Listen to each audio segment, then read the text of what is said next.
So,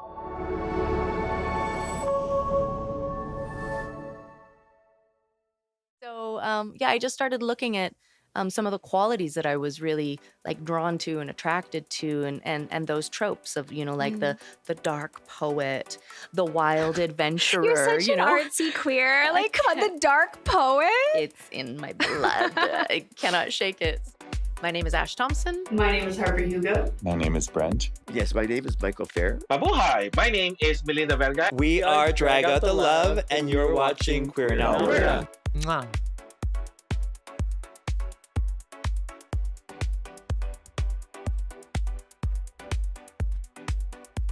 Welcome back to another episode of Queer in Alberta. I'm your host, Kels Martyr. Queer in Alberta is filmed here on Treaty 7 territory in the city of Lethbridge, Alberta, home to the Blackfoot Confederacy, as well as the Otipemisiwak Métis government in the Alberta District Number 1. We are kicking off another episode of Season 3 with our second guest from Leth Vegas. They are a drag performer, artist extraordinaire. Dick Goblin is your favorite lesbian king, the quintessential man of mystery. He'll make you laugh, he'll make you cry, and he'll make out with your mom. Also known as Ash outside of drag. How are you doing, love? Yeah, I'm so good. We're so happy to have you here in the studio. Thank you. Yes, Thank you. And you made it. I mean, it's always a bit of a trek to get here. It is. You're going into the wild, but we're into that. I'm here for it. Yes. Well, thank you so much for coming and joining us to celebrate Season 3, to talk about drag in Lethbridge, your own experiences coming out. I think this is going to be such a good episode together. Thank you. Yeah, I'm very excited. I'm very happy. I have my support cat here, Hazel. Yes, you do. Yes, yeah. Good solid energy. She's so grounding. She is. Even, I would say, almost as grounding as the meditation you did with us about 2 minutes ago, but close. It was very, very close. Wonderful. We got a good, we got all the ingredients. So we always start off the show with Quickfire Queer, which I think I've told you about. But as a reminder, Quickfire Queer is 5 rapid-fire queer questions. And you have 5 seconds to answer each of those questions. You think you can do it? Ooh, brevity is not my strong suit, but yes, I'm into it. You think you're up to the task. You betcha. Okay. Well, we're just going to get right into it in a 3, 2, Docks or Blundstones? Blundstones. Easy. Subaru or U-Haul? Ooh, Subaru. Okay. Local dating or LDR?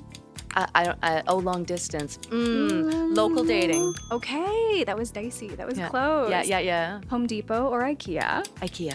Easy. Well, also like the same as like LDR versus, IKEA is LDR, right? It is. Calgary only. Home Depot. True. I guess I gotta say Home Depot. You do have to go and outsource. You do. And then our last question is from former Queer in Alberta guest Poppy Pufter, also a drag performer, amazing here in the city. I'm immediately suspicious. Who is your favorite drag artist in YQL? In YQL. What a brat. I'm gonna play it safe. I'm gonna give a nod to YQL drag artists who have gone afar, and I'm gonna say Mama Didi. Okay. That's a legacy pick. A legacy pick. A legacy pick. You did exceed the 5 seconds with that final answer, but we'll give it to you. Okay. We'll give it to you. Short answer, Poppy Pufter.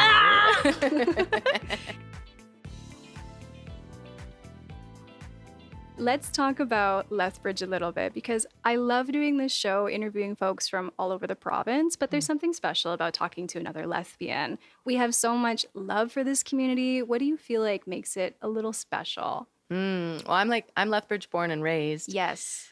And even when I was younger, I think a lot of people from Lethbridge, they're like, I can't wait to get out of here. I didn't really have that. Like I did leave when I was 18. I moved to Toronto. But I always had the sense that it was a special place because of the arts community that we have. So I think the arts community is something that makes Lethbridge really special. And I feel like because of how much nature is in really close proximity to Lethbridge, like with the river valley running through. Gorgeous. And the coulees. Yeah. People sort of have a different energy because we can all get out of the concrete really easily. I feel that so much. Like my partner Sarah and I, we talk about the future, possibly moving. And I feel like we've been so spoiled living here for that exact reason, where it's like anywhere we go, we need that like instant connection to nature. Yeah. You can kind of walk for 5 or 10 minutes and you might hear a little bit of traffic, but there's no buildings. You can get places where there's not a lot of other people. So, yeah. And then my family's here as well. So that's kind of what brought me back to Lethbridge. Yes, for sure. Because you mentioned like going to Toronto, you've moved in and out of the city over the years and now have been back for a little while now, hey? Yeah, 10 years probably. Oh my gosh. Yeah, seven or 8, 9. Yeah. Yeah, I didn't realize that it was 10 years or so because I was just going to say, like, when I reflect on my time in Lethbridge, even, I moved here in 2014. So exactly that 10-year mark. And one of the things that stands out to me right away is like coming here, I didn't think it was super queer.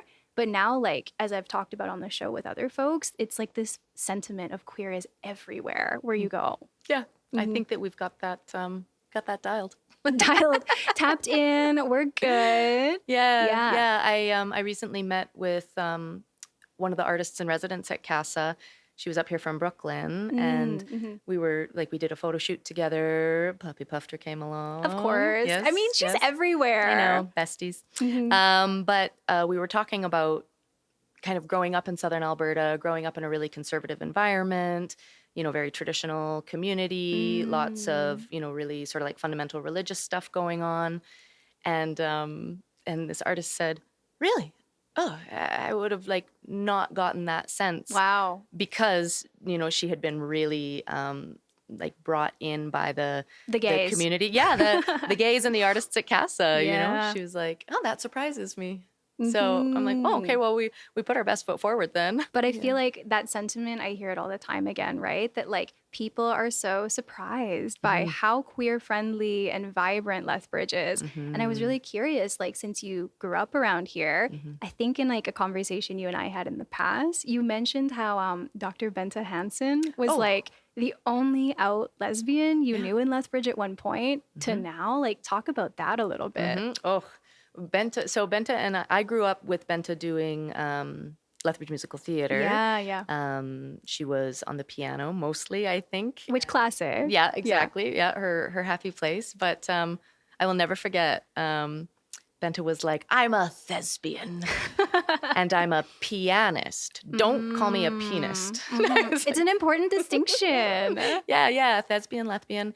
So when I was younger, and I mean, my parents are cishet folks, so I didn't grow up with a big gay community by any means. Right. Benta was, I think, probably the only, openly out queer person I knew, actually, and probably Jeff Carlson. But I think if I hadn't been involved in the arts, I wouldn't have known any gay people. Yeah, and like that's so traditional too. Like queer people, we flock to the arts. We're creative. We love it. Yeah. Creative weirdos. Queerdos. Yes, queerdos. Okay, that's going to be like the tag of the episode or something. I feel it. Celebrating queerdos. Yeah, but it must be something to now be here in Lethbridge again and just see how much the city has changed. Like, does that ever kind of hit you as like this whoa moment? Hugely. Yeah, so when I moved back to Lethbridge, I think it was a lot of hard things kind of happened in my life. I lost my mom really unexpectedly. I ended a long relationship. And I feel like the theater community, the arts community, kind of rallied around me and brought me in and got me involved in lots of different projects. Sharon Pete and Erica Hunt, and that was really amazing. And then the first big show that I did when I sort of, well, not the first big show. That's not quite accurate. I did some New West stuff, but. I did a show called The Pink Unicorn by Elsie Fortier-Edie, who is an author down in the States, a playwright, and it's a show about a really fundamental Christian Texan mother whose child comes out as transgender. Okay. So it's a one-woman show, and I self-directed and did it. That's also not entirely true. Gail Hanrahan stepped in for one or two rehearsals, but mostly self-directed, and I did it for Pride. So that was my first time kind of getting to know the queer community, was just organizing, I think, Jessie, Victoria, I guess, was one on the board and kind of organizing things. But I met Jay Whitehead. Yes. And Jay encouraged me to become a little bit more involved with Theatre Outre. And then I got scooped up by Sophie Wright, Jordan Payne, now Jordan Payne Hunter. And she's kind of my drag mother. And I didn't know that. Yeah, Sophie Wright. is your drag mother? She sure is. That's so wild. Yeah, she saw me doing a number with a band and said, "You need to do drag." And at that time, I was like, I didn't know any drag kings. I'd never really seen any drag kings. I'm not on social media a ton. Right. My downfall. And even what year would this have been? Like This would have been 2019. 2019, yeah. And I mean, even then, like drag queens, I think have really been taking off, especially because of RuPaul's Drag Race and the mainstream. Yeah. But that same kind of like spotlight cannot be shared or like said to be the same degree for kings is what I'm trying to say. Absolutely. Yeah. Yeah, absolutely. I saw a really good interview with Land Insider. Yes. About, yeah. you know, some of the... Such a great advocate for kings. Huge, huge. Anyways, yeah, so Jordan was saying you need to start doing drag, and my brain just kind of glitched. I was like, but I'm a girl. But I'm a girl. I can't do drag. Uh-huh. So then started to kind of educate myself and was like, oh, Right. okay. Perhaps I can do drag, and perhaps I can do it really well. Yeah. Back then, I think Jordan and I used the term bio drag, which of course is not a term that we use anymore. Yes. Different communities, I think, have different terms, hyperfem or hypermasc, or as Carla Marks kind of gave me the education this summer, it's just drag. I love that. It's just drag. I love that. So, yeah, but for me, why I started wanting to explore drag was I was at a place in my own life where I was questioning the relationships that I'd been in and the gender roles that I carried. Everything was starting to feel really heavy and really cumbersome. And I had all of these sort of like masculine tropes in my mind. Of like what drag would be? Just around men, I think. Oh, I see. Because I had mostly dated men through my 30s. And so It happens. I know. I It don't know happens. why did I go You astray? made it to the other side, diva. I guess. Started out strong, got off track, came back This online. is a safe space. I'm not going to judge you. So I just started looking at some of the qualities that I was really like drawn to and attracted to, and those tropes of, you know, like the dark poet, the wild adventurer. You're such an artsy queer. Like, come on, the dark poet. It's in my blood. I cannot shake it. So, wow, but like, I get it. Yeah. So I was like, why do I want to look for these things in other people? Let's start exploring them in myself. And so, yeah, Dick was really a way to start doing that work, and it's just been like, whew, it took off. That's both so cool. both as like self-realization, self-actualization, and then a lot of fun as well. Yeah, I mean, so am I understanding you right? If I'm following these timelines of like coming out and then this character, Dick Goblin, coming to be, would you say they kind of happen closely together? Because it's like you're talking about learning things about yourself through performing as this character. So Dick was actually born while I was still in a relationship with a man. Whoa. And that was solid. Like, yeah, huge shout out to Scott Jardine. He was very much into it. Yeah. He helped me so much with backstage stuff, problem solving, grabbing things, and was a phenomenal support. That's love. Yeah. It was a really beautiful connection that we had. And then I think that it was probably kind of maybe 2 years after that I was like, things don't feel right anymore. So we went our separate ways, and it was just because I was like, I can't date men. I can't date men anymore. Yeah. So the creation of the character, and I think all of the work that went into Dick, and because things are better when they're meaningful, right? Like it's one thing to put on clothes and to, put on makeup, but the real power of drag is in satire. And so once you start kind of digging in and you start educating yourself more about, the patriarchy, this whole structure that we're all, Mm-hmm. trying to find our way through, that's been, really kind of dominating a lot of us for a lot of our lives, especially as women. Yeah. I mean, say less. Yeah. Yeah. Yeah. Then once I started pulling all of that apart, I was like, I can't be with men anymore. Mm-hmm. Yeah. And No so offense. now here you are, like, not only I think are you one of the most recognized kings in the city, but I think for a lot of people, for me even, I was like, I think you were the only king in the city that I knew of. And now there's so many people coming and joining the scene. Yeah. Well, me and Duncan Pleasure really kind of Yes. came up together. Duncan is my brother. Yes, for sure. yeah, I've seen we've- Duncan on stage recently even, Yes. and amazing work. Yes, Yeah. absolutely. Yeah. One of my favorite people to perform with. But definitely has become more popular. And still, every show I have people come up to me saying, I really want to do this. Yes. I mean, So- even at, what is it, the Drag the Love, the Fort McLeod show? Drag Out the Love. When that we was were chatting, you special. were like, there's like 6 people that have come up to me asking me to help them with drag. So I think you need to do a workshop or something. Oh yeah. It's such a. I think that drag is such a powerful tool for self-exploration, and reflection, and not only kind of looking at your own self and how you move through the world, but really starting to question some of those, those gender norms, those societal norms, expectations. Yeah, absolutely. starting to kind of punch it down a little bit. Yes. No, I love seeing you perform. Like, I don't know, I feel like it's always an extra treat because we have like the Babes and Brews crew that they do it every month, but then you'll come and do something and like join the show. And I'm always like, finally, a king. Yeah, I think rumor has it Okay.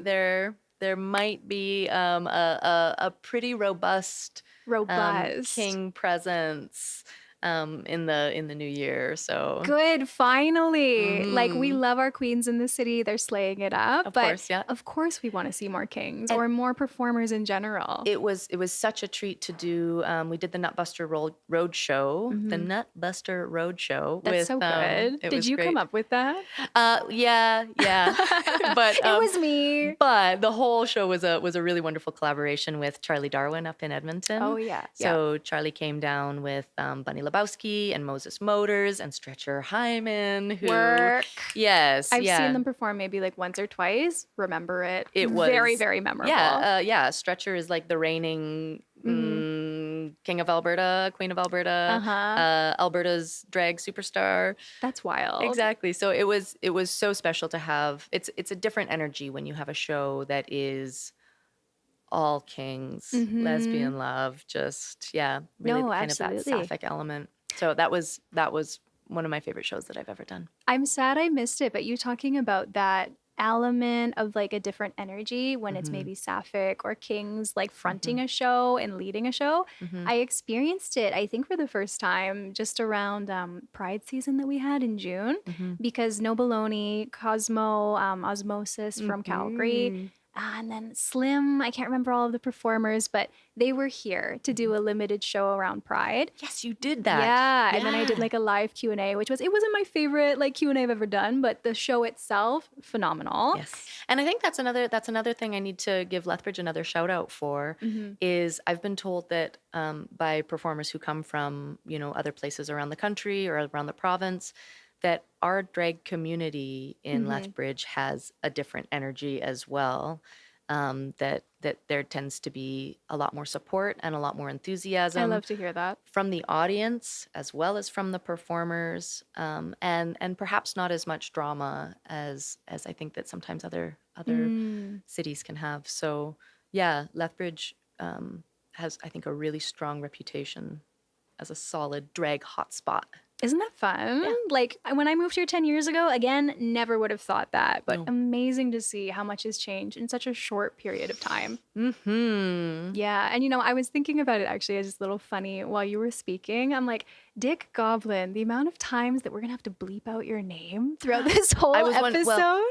You know what we can do? We can start calling him Mr. Richard Richard? Goblin. Absolutely. That's what I thought. It might make our lives a little bit easier. Sure, yeah. Yeah. One of my favorite things that I do in drag is the drag story time. So Lethbridge Public Library has invited me. Analog Books has had me many times. And whenever I do anything for the children, You're Mr. Richard. I'm Mr. Richard Goblin. Okay, she's Yeah. G-rated. Exactly. Yeah. Yeah. That's yeah, fun. Yeah. Now, I'm wondering too, because you talk about the origins of Mr. Richard here. Do you prefer Mr. Richard or Sir Richard? That's so fancy. You're welcome. Yes, I love it. Mr. Goblin, Sir Richard. Yeah, I'll take Yeah. it. I'll answer to anything you call me, Kels. Okay. I mean, Sir Richard, you were a pandemic drag baby as well, which is something that we haven't really gotten into. Was that like just an extra layer of time to yourself that you were like, okay, I want to explore this? Maybe you've been pushing it off before, or just now was the moment?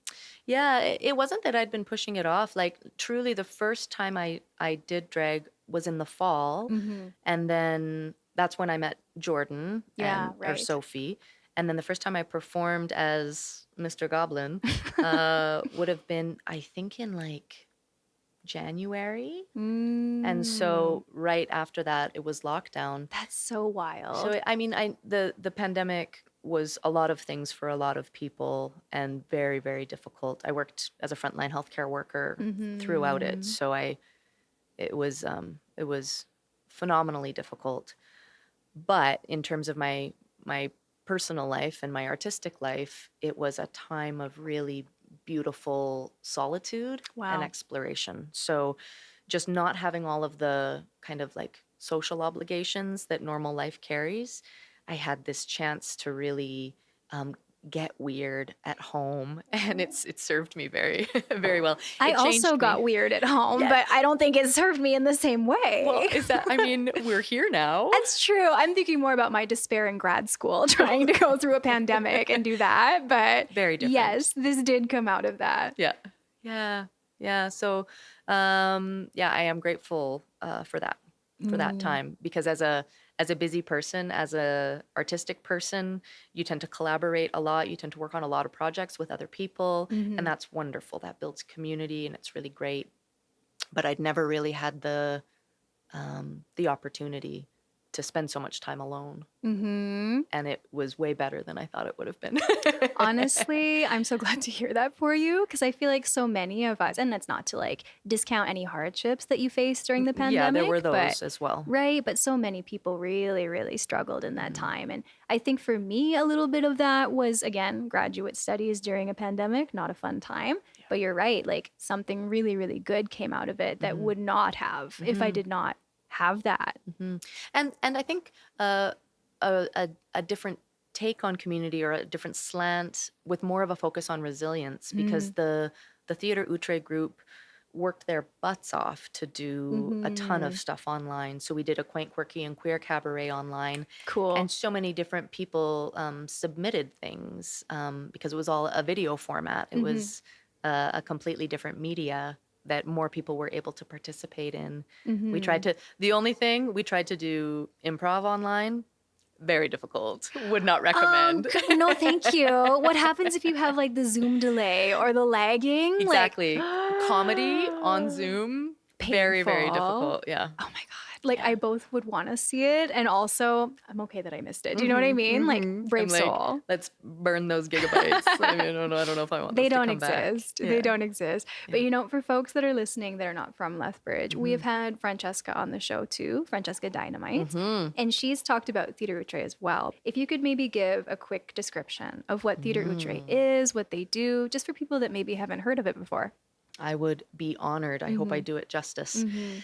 So Theatre Outre, I believe, was born maybe 11 years ago now. They had their 10-year anniversary. Jay Whitehead was the creator and artistic director. And who's also Dee Dee that we've been talking about. Yes, yeah, my favorite queen.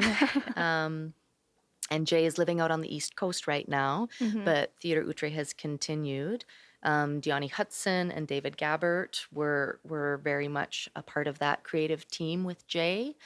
So I think the mandate of, or the mission statement, or I don't know, I'm making it too fancy. Lofty. Exactly, yeah. Theatre Outre really sort of strived to create a space for queer theatre in Lethbridge. So they did a lot of theatre that was sort of pushing more boundaries in terms of the content, and it was all just dripping with gay. Oh just my God, yeah. Fabulously gay. I'm thinking of like when I first moved to Lethbridge, I took Drama 1000 at the University of Lethbridge, and I think it was Richie Wilcox Oh, who yes. was teaching it at the time. Yeah. And so, of course, part of the assignments for students is to go and see shows in the city, but you could go to whatever you wanted. And one was at Theatre Outre. And this is like week 2 of me in Lethbridge, still being very closeted. Walk in, and it had the giant, like, Yes. we're not going to say on the show, My but namesake. what the was wall. on the wall. Mhm. And then it was, His Homo Highness or something was the name of the Yes, show. That's what I yeah. remember. Yeah, so His Homo Highness was like a repeating, kind of like a monthly, or I don't know how often they did it. But that was where I met Jordan. And they would Wild. each have a different theme. So it would be My Homo Highness Elton John edition, My Homo Highness the Country edition. Yes. Very Yeah, Berta-core. Yeah, Jay really brought very Berta-core. Jay really, I think, sort of brought drag to the city, gave a lot of people, as I'm sure Yeah. Francesca has also mentioned, like a lot of people the opportunity to have a place to perform. Because, as we often say in drag shows, like we are like Tinkerbell. Like you need to clap for us. We need to know that you love us in order to keep going. Yeah. People don't perform, people don't create if they don't have a space to do it in, and an audience who's going to come For sure. and witness it and share it.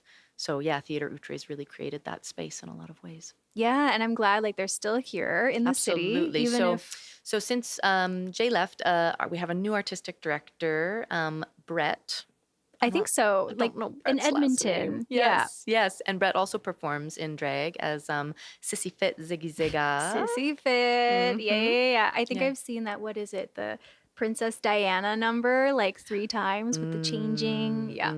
So Theatre Outre is going strong. They're going to have their season release. What do you call that? Like with all of their shows and stuff. Exactly. Yeah, on October 17th at Analog Books. Very cool. I just got the email. Look at that, a loving review for Theatre Outre. Because much you're so. saying as well, maybe no Theatre Outre, no Dick Goblin as we know it today. Absolutely, I would say that that's the case, and I think it's like that for any small town, not just with like having art spaces, but having queer spaces. Like Yes. it's kind of like how we started talking about Benta. Like if you don't have those role models to show you that something is possible, that's sort of like the first ingredient in unlocking those things in yourself. You need to have a space where you feel safe and also challenged. And I think that, yeah, Outre has been that, not only for theater, but for the queers.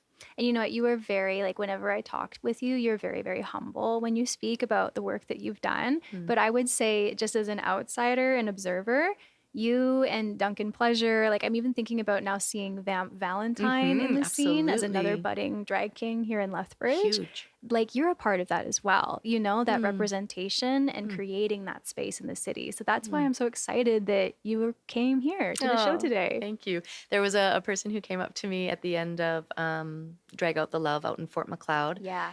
And we were chatting, and they were saying, how did you get into this? And so we had kind of a brief conversation, and then they just looked at me and they said, I would just love to have the audacity.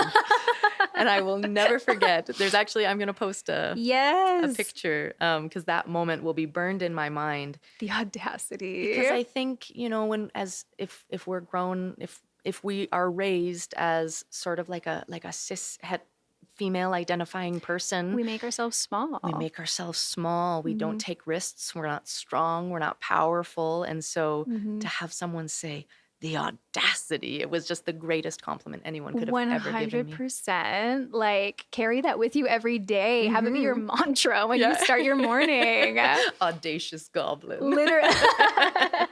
That's so good. You should get a sticker or something go. like that. Yeah. I would put it right here. Audacious Ooh, Goblin. Maybe. Oh my gosh. But you know what? You have so many funny stories too that you've even shared with me in our brief and like friendship that's growing. But you have a story involving, I think, Peter Outre and Sir Richard of like coming out on live TV or something. Yeah, brief recap. We were doing for Quaint, Quirky, and Queer. We were doing a show called No Way Out. So it's an improvised tragic comedy. Right. And really quickly, Quaint, Quirky, and Queer, it's like a yearly showcase that happens in Lethbridge for people that have never heard of it before. Of course. Yes, absolutely.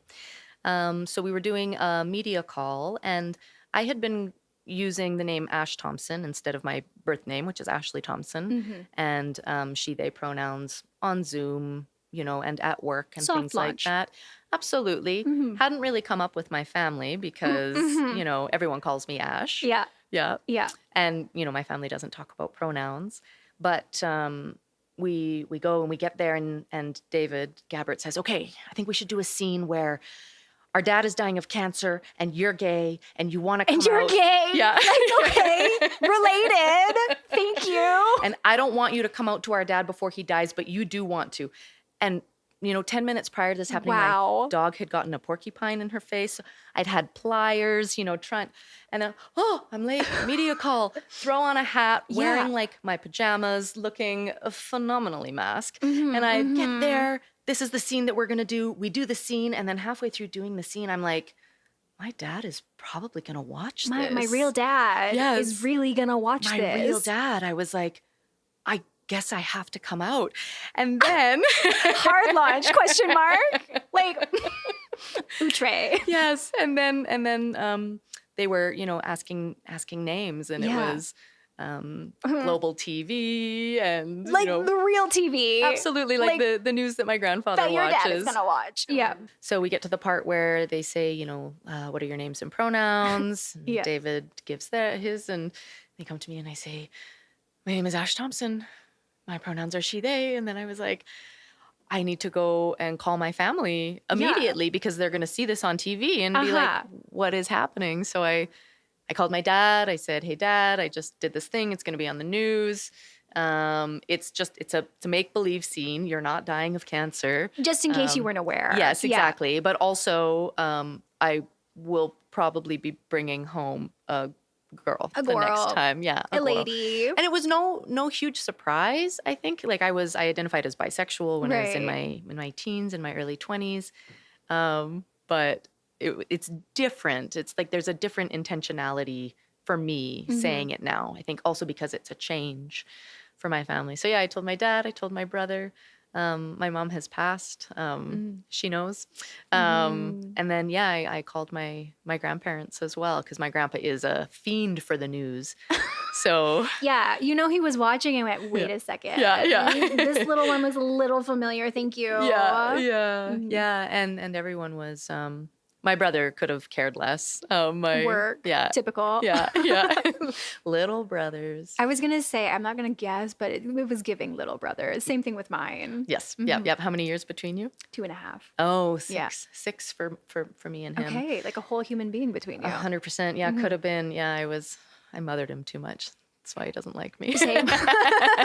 So it went well. The group chat was not erupting in flames with notifications. No. It was, I mean, I've always lived as someone who's not afraid to do something different or, you know.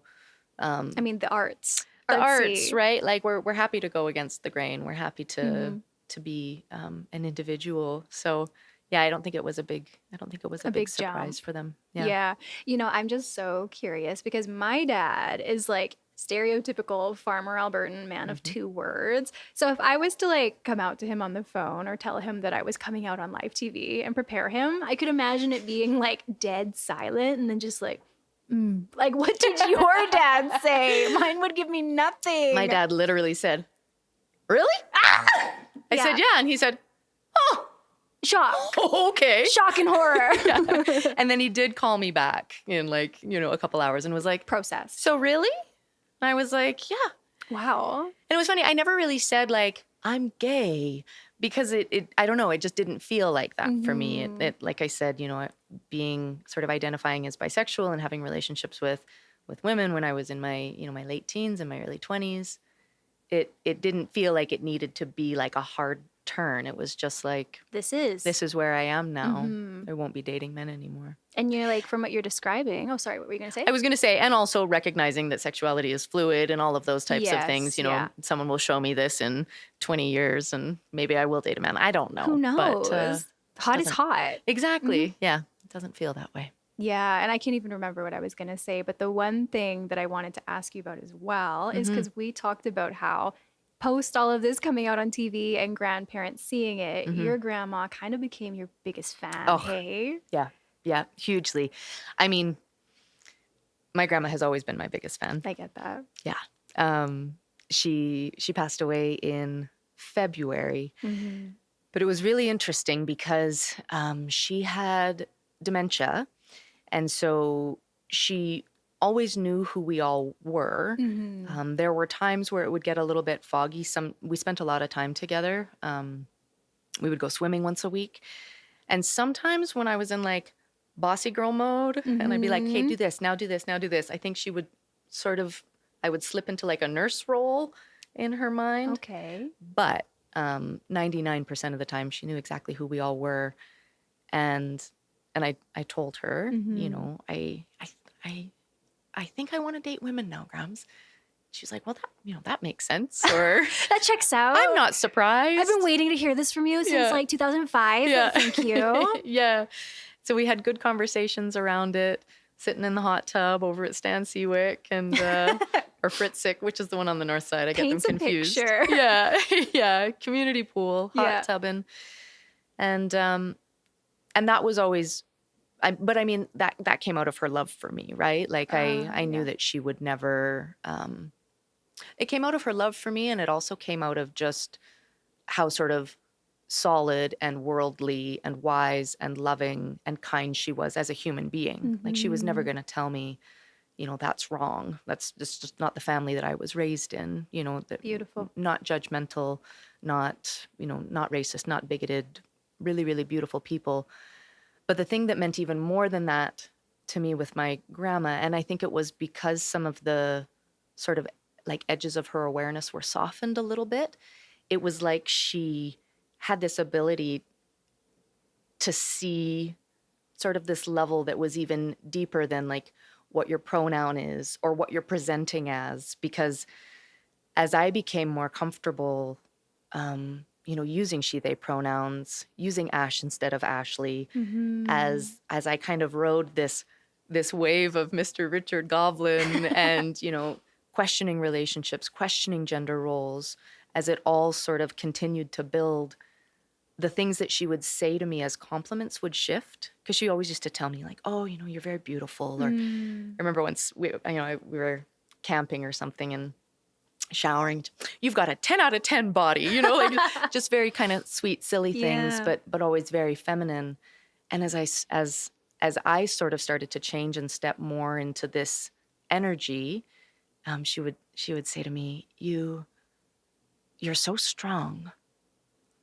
I'm gonna cry. I'm just feeling that too right now. Yeah. Or I remember her saying once, you just walk into a room and you know what needs to be done and you go and you do it. Yeah. So just kind of having someone suddenly start praising me for being strong and confident and capable, it was it meant a lot coming from someone who's, known me my whole life. And I feel that. Yeah. And like we've cried over our grandmothers together before. Because like when you describe your grandmother and the relationship that the two of you had, it really makes me think of mine, who also passed away back in January when COVID was first starting.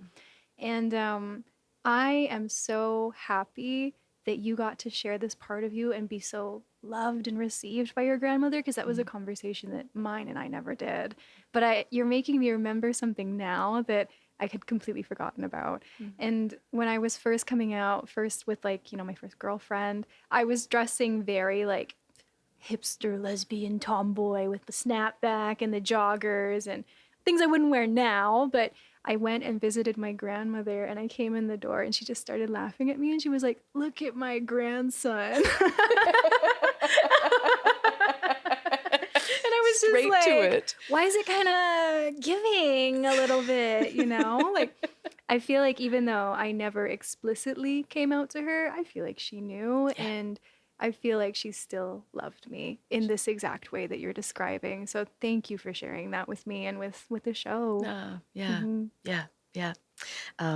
It's a beautiful thing. It's such an important thing. It's such a powerful thing to be seen by the people who You love have known that us our whole much. lives. Yeah. Yeah. And of course, there's chosen family, and that is equally powerful. But it was very validating. It was a huge gift. Yeah, and I from my think grandma.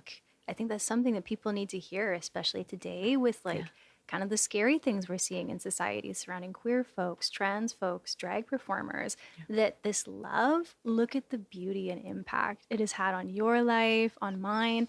That's something everybody deserves. Yeah. My grandma came to a show at the Owls. This is so cool, by the way. Like, she was out here with her hundreds. Oh my gosh, make it rain, grandma. No, huge shout out to Meg Napton and Kristen Crying because, and also to Queenie, my grandma's care worker. She couldn't have come without the help of those 3 phenomenal humans. Wow. And I think that even that experience of her coming, it gave me, again, that sort of stripped down appreciation of drag because she loved the music. She loved the energy. She loved the costumes. And she loved the love. Like, she loved the excitement in the room. I have a picture of her at that show that is very, very dear to me. I'll share with you. We'll put it on the screen right yes, here. Please, Something. just put it on the screen right now. Yeah. She was so happy, and I think that's a really beautiful thing about drag is that kick of energy and love and gregariousness that a lot of us don't get in our day-to-day life. It's like a chance for grown-ups to play and be silly and imagine. I watched a show. What is the theater company?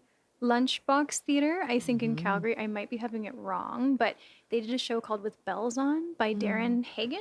Okay. Have you heard of it? See it? I've heard of, I know, anyways. Yes, but the show is based on his experiences being like a drag queen in, I don't know, the 90s or something in Alberta. And it follows these 2 characters, and one is like just like your average Joe, right? Trapped in an elevator at Christmas time with a drag queen in a Christmas tree dress, like work. But he at the end of the show or towards the end says something like, you are an event in other people's lives that they maybe go through normalcy day to day, but they see you and they will never forget you. And that touches, I think, a bit on what you just shared there about this being an event for your grandmother or for people that come and see your shows. I hope so. I can confirm. Okay. Yeah, I never forget. Thank you. Yeah, and I think you showed me that photo of you and your grandmother before, like where you kind of like this, down by the side, giving her a hug. That's like the one. How special that must have been for you. Yeah, it was. I did a Celine Dion song. I did My Heart Will Go On. And so I had a rose on the table. I gave it to my grandma at the end. And she left with Queenie. Like, there was a point where she was like, I'm tired now, I need to go. But she danced out the door with the rose like waving above her head. She was the show. Yes, Yeah. 100%. Yeah. Thank you for sharing that story. Like, I just think it's something that family is such a sensitive thing for a lot of people in our community, and it doesn't always go the best. But to hear that your family and your grandmother in particular, someone from a totally different generation, a totally different version of Alberta, was able to wave a rose for you at your show, that's stunning. Yeah, thank you. Yeah. I think that I have been a little bit surprised by some people in my life. I don't feel like it's a rejection, but I do feel like people don't know how to talk about certain things. What do you mean? Well, I've started seeing a really amazing woman. Is this your soft launch? Maybe even hard launch? No. Okay, I'm gonna take it back. Redact. Strict crush. Yes. That's all I will say. But okay, light and fluffy. Yes, yeah. But so I want to talk about her nonstop, obviously. And, and I've kind of mentioned to a few of my, I've got a lot of like adopted moms. Mm-hmm. So I've mentioned her to two of my adopted moms, and there's not a lot of follow-up questions. Mm-hmm. And I'm like, hang on one second. I mean, this is the space for questions if you want questions. Hard launch. Yeah. So I think that I am a little bit surprised. As a late blooming lesbian, I don't know if that maybe changes things, but that's something that has been a part of this experience that has surprised me is that I sometimes get the sense that some of my friends who I've known for a really long time who are not a part of the queer community don't know what's okay to ask. It's like maybe their own sort of judgments or hesitations around anything queer or gay or homosexual. Or even like I find, maybe you agree, that sometimes they're so scared of saying the wrong thing that they don't want to say anything at all. Yeah. A little bit of that. Yes. Yeah. I feel like I need to figure out what that bridge is. Litmus test. Yeah, exactly. Mm-hmm. Like how because I don't want people to avoid, because I mean that's like avoiding talking about the person that you love or the person that you're spending a lot of time with. That's a huge part of who we are. And straight people don't feel scared to do it. So, yeah, exactly. So I'm going to figure out the bridge that I build with you, my older cis-het friends. That's hard. Yeah, the olive branch to be like, this is how we're going to talk about this. I'm going to show you it's going to be okay because I don't want to avoid it. You know, can I give you like my perspective on it? Yes. So for me, and like whatever you do, as long as you feel right about it and good about it, support. That's what I'm here for. Mm-hmm. But for me, I've had a lot of struggle with that where it's like people that you've known at a different part of your life where maybe you were straighter or more, you know, like conventional. Mm-hmm. It can be really, hi Hazel, it can be really hard to like navigate your whole identity with them because they're not used to it or not exposed or don't want to see it. And for me, I've gotten to a point where I don't want to compromise, honey. She's like, I don't want to compromise either. I'm coming on your lap. Yeah. I don't want to compromise who I am. And so if I feel like I can't be authentic with somebody, it's different if it's like maybe we're meeting for a coffee twice a year. Yeah. But if it's somebody regularly in my life, those are relationships that no longer make me feel good for who I am. Because why would I put myself in that box with people I'm supposed to have intimate relationships with, whether emotionally and knowing each other. So that's kind of how I feel about it. It's really hard to make that olive branch when you're the only one extending it. Oh, for sure. Yeah. I think that if I built the bridge and no one met me halfway, bye-bye. Yeah. Then I don't know how you maintain a relationship after that. Yeah. But I've just never had to build the bridge before. So I'm like, okay, we'll figure that out. And like, it's hard. Like, I think having an honest conversation with somebody about it, like if you've known each other for that long, like you want to give them the benefit, not of the doubt, but like a chance, right? Yes. To learn and maybe shift their thinking. Yeah. But also we don't have to do that work with every person. No. And especially when that person is not willing to do the same for you. No. Which if they're a good friend, they should do the same. Yeah, they will. They will show up. Yeah, absolutely. It's, I think that's the importance and the power of living joyfully queer, authentic, you know, audacious lives. Yeah. It's a political statement. Our existence is political. And I feel like I just wanted to speak to that because even so many people like that I know, like friend wise and etc., some really struggle with that aspect of I am out, but I feel like around my family, I have to be a certain way. Or these friends I've had since high school, I can't talk about these things easily and naturally with them. I feel judged even if they're not saying anything. And it's like, for me, maybe I have the benefit of moving 6.5 hours away from where I grew up and all of those older relationships are far away. But I just don't want to be in spaces or around people that don't make me feel loved and celebrated for all that I am. Yeah, I agree. I was chatting with a woman I work with about Thanksgiving plans. I mentioned that I might invite this woman that I'm seeing. Casual. Yeah. You know, my crush. Gather around the turkey. I said, it's a bit soon, you know, but maybe I'll see, you know, I'm feeling it out. And she said, well, you could always invite her and just introduce her as your friend. Yeah. And I said, no. No, Yeah, it's obvious. that will not be. Come on. With these haircuts. Yeah.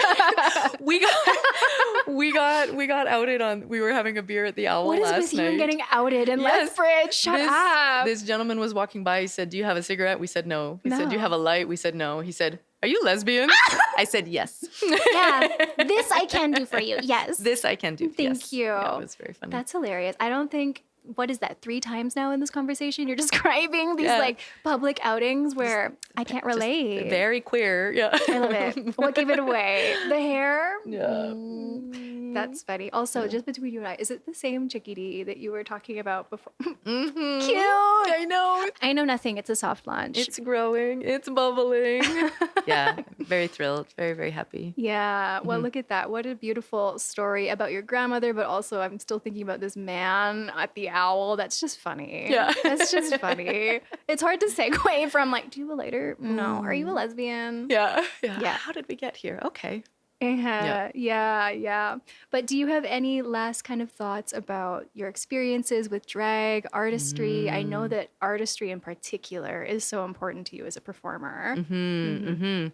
Yeah. I mean, the time that we have, like, I also work in palliative care. Yes. So and I've had a lot of death in my life. I've lost a lot of people that I really love. So I think that my existence is kind of overshadowed. Overshadowed. Thank you. You're welcome. Overshadowed I have the by words. an awareness of just how little time we have. So I think everything has to be really intentional and meaningful. And sometimes the intention is just to have fun or to just be ridiculous or to just make people laugh. I mean, Mr. Goblin.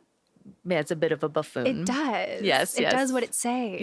Yes. But at the same time, as we've said, even just the act of performing drag, living drag, doing drag, it is political. So I think that I try to make the songs that I pick and the things that I do quite intentional.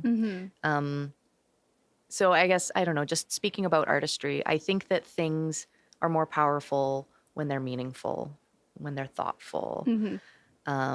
Take me seriously as I give lesbian villainess over here with this cat. Here for it. She's like, yes, A little bit. Hazel. She's like, tell me about the artistry. Oh, that face. But yeah, talking about artistry and drag, I don't know if I want to say anything super grandiose. You don't have to. Because I am sometimes just a massive dum-dum. You feel free to use that. Yeah. And I mean, drag does not always have to be grandiose. No. I mean, everything that I was saying about like the shortness of life and the shortness of time that we have, I think that maybe the better way to sort of link that to drag for me is the joy that I get from being a part of the community and the joy that I get from being audacious and from pressing boundaries and from just kicking at the patriarchy. Work. Yeah. So I think that whatever your drag is, whether it is just for fun or whether it is, a strong political statement or a social statement, it's all good. It's all good. And I think that the really interesting performers do a little bit of all of it. Well, what did you say at the beginning of the episode from our favorite diva in Calgary, Carla Marks? It's just drag. It's drag. It's just all drag. Drag. Yeah. I love that. And that was perfect because I was going to ask you if you could like summarize Dick Goblin drag. Mr. Richard Goblin. Sir Richard Goblin, yes. Which I think you did a beautiful job just right there. All those little touchstones that you mentioned. Thank you. Yeah. Thank you. I did a clowning class up in Calgary. The last lore just spring. gets juicier and juicier with you. A Yep. clowning class? Yep. She went to clown college. Hot. It was a wonderful experience, but I mean, I think this is why performance is so powerful and drag is because we're looking at these sort of like archetypes of human experience of being. We're looking at all of the emotions. We're looking at how people relate to each other. So cool. We're looking at how we relate to the audience. Hosting is such an interesting thing. Like, working as a group. I think that it's, I don't know, to me, I'm a Scorpio. Like, give me the juicy intensity. That is what I want. That is the queerest thing you could have said on this podcast. I'm a Scorpio. That's the sentence. Get it? Yeah. I work in palliative care and I do drag. So I just, the more interesting it is, the richer. Yeah, that's the joy. I love it. Queer joy. Queer joy. Well, thank you so much for telling us all about your queer joy through drag with your family living here in Southern Alberta. And as we close, I do want to ask you, this show is all about sharing our stories, debunking stereotypes about maybe what being an Albertan is. But on the funniest side, what is like something very Berta about you that is a stereotype I fear? When I was a young adult, Ready for it. grew up on the west side, before the west side, like When it was still prairie plain. and I would walk. I would walk to the mountains. With your own 2 feet. Not really. I mean, but I would walk as far out as I could, like for an hour or two. And I would lie down in the wheat. I would dig my hands. Breathe it in. The earth. And I'd cry. I mean, like, Wow. 12, 13, 14 years old. Just really connecting to the land. What sent you out there? Did like your favorite character on a TV show die or what? No, I probably was like, like, I mean, I was 100% the heroine of my own, Of course. my own story. So yeah, just like working out all of the big feelings, like looking at the sky, screaming and crying, love, all of the drama. So I think, but I mean, but that's kind of like, that's melodramatic and serious. I was like, going to say, like, yours what's a is funny very one? Yeah. picturesque. I like Pilsner. I like Pilsner. There you go. Very Southern Alberta. I was sitting there like, wow, that's so majestic. Mine is my deep-seated love of Shania Twain. Like, ooh, hot. Yes, 100%. Hot. My mother, this is so funny because my mom is like the devout Filipina Christian woman. I think she's gay for Shania Twain. I think there is no heterosexual explanation for how my mother feels about Shania Twain. That is correct. Yeah. Your mom has it. 100%. Yeah, they say that it's is genetic. correct. I don't know. I don't know. The genetic link. There's got to be another phenomenally Berta, baby. B to the Erta. Let's go. I've got an Alberta hoodie that Do I've you had for 10 actually? years. Yeah, it's gray. It is disgusting, but it's got mountains and fields, and it says Alberta, and I wear it with pride. I think that's it. I think I need to see it in a number, actually. I'll send you a picture. Yes. I will give you the picture of my grandma and a dirty, gross pajama shot of right me here. in my Boom. Alberta hoodie. Yeah. Our province is in trouble in a lot of ways. And But I know the a hoodie lot will of save it. No. The hoodie, I trust. The hoodie will save In it. Mr. Richard Goblin. Yeah. Well, thank you so much, my love, for coming on this show. I have had the best time chatting with you. You're welcome back literally whenever you want. Oh, thank you, Kels. This has been a real treat. This has been not as scary as I was expecting. Good. You make me feel so comfortable. Thank you. And it's been a joy to talk to you. That's literally been like the number one thing for any guest. But I do want to say, if you look over here at this camera, any fun projects coming up, anything in general, where can people find you, social media, that kind of stuff? Okay, sure. I'm horrible with social media. I often post things 6 months to a year after I've done them. So keep your eye out for that. I am Dick Goblin the First on Instagram.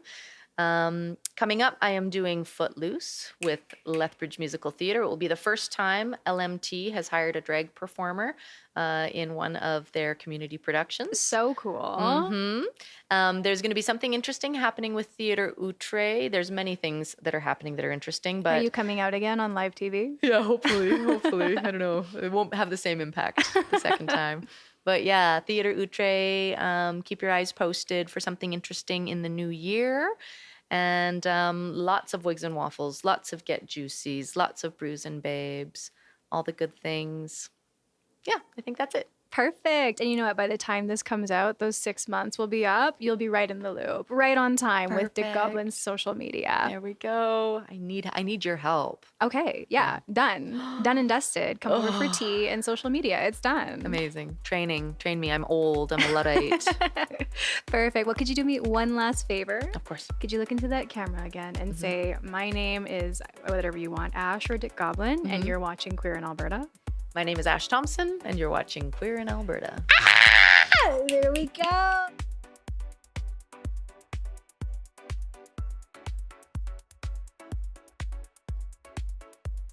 Coming up next on Queer in Alberta.